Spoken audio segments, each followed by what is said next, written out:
Baghmundi block ছাত্র পরিষদের সভাপতি নীতিশ পরামানিকের উদ্যোগে সুইসার রেলওয়ে স্টেশনে একটি ডেপুটেশন দেওয়া হয়।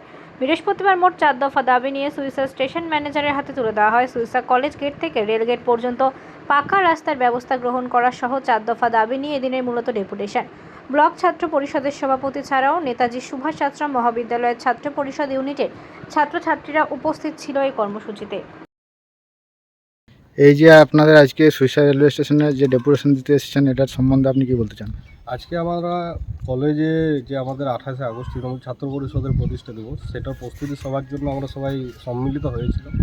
আমাদের সিদ্ধান্ত হয় যে আমাদের সুইসা কলেজের সামনের যে রাস্তা বেহাল অবস্থায় রয়েছে, সেটা রেলওয়ে জমির অধীনে রয়েছে এবং যেখানে বাসে নামে স্টুডেন্টরা, আমাদের এই কলেজে আপনারা জানেন ম্যাক্সিমাম স্টুডেন্ট কিন্তু বাসে আসে, ওইখানেও বেহাল অবস্থায় রয়েছে, সেটাও রেলওয়ের অধীনে রয়েছে। তাই আমরা কলেজের ছাত্রছাত্রীদের পক্ষ থেকে এবং বাঘমুন্ডি ব্লক তৃণমূল ছাত্র পরিষদের পক্ষ থেকে আমাদের সুইসা রেলওয়ে স্টেশনের স্টেশন মাস্টারকে আমরা ডেপুটেশন দিলাম ছাত্রছাত্রীদের পক্ষ থেকে এবং নেতৃত্বদের পক্ষ থেকে, যাতে আমাদের এই রাস্তাগুলো তাড়াতাড়ি মেরামত করা হয় এবং যা কিছু আমাদের যে 4 দফা দাবি রয়েছে সেগুলো যাতে তাড়াতাড়ি সুরাহা করা হয়।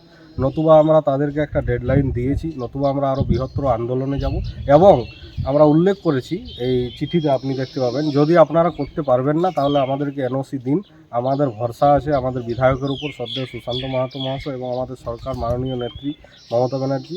আমরা রাজ্য সরকারের কাছে দ্বারস্থ হব। আমরা আশাবাদী খুব জলদি যে আমরা এই রাস্তাগুলো পাকা রাস্তায় পরিণত করতে পারবো। কিন্তু দুঃখের সাথে বলছি, এই রেলওয়ের এনওসি না দেওয়ার জন্য বা এনাদের অনীহার জন্য এখনও রাস্তাগুলো কাঁচা অবস্থায় রয়েছে, যার কারণে আপনি দেখতে পাচ্ছেন এত স্টুডেন্ট, তাদের সবার অসুবিধা হচ্ছে। সেই দাবি দাবা নিয়ে আমরা রেলওয়ে স্টেশন মাস্টারের কাছে এসেছিলাম। আপনার পরিচয়? আমি নীতিশ পরামানিক, বাঘমুন্ডি ব্লক তৃণমূল ছাত্র পরিষদের সভাপতি এবং আমার সাথে রয়েছে সুইসা কলেজের সমস্ত স্টুডেন্টরা। ধন্যবাদ।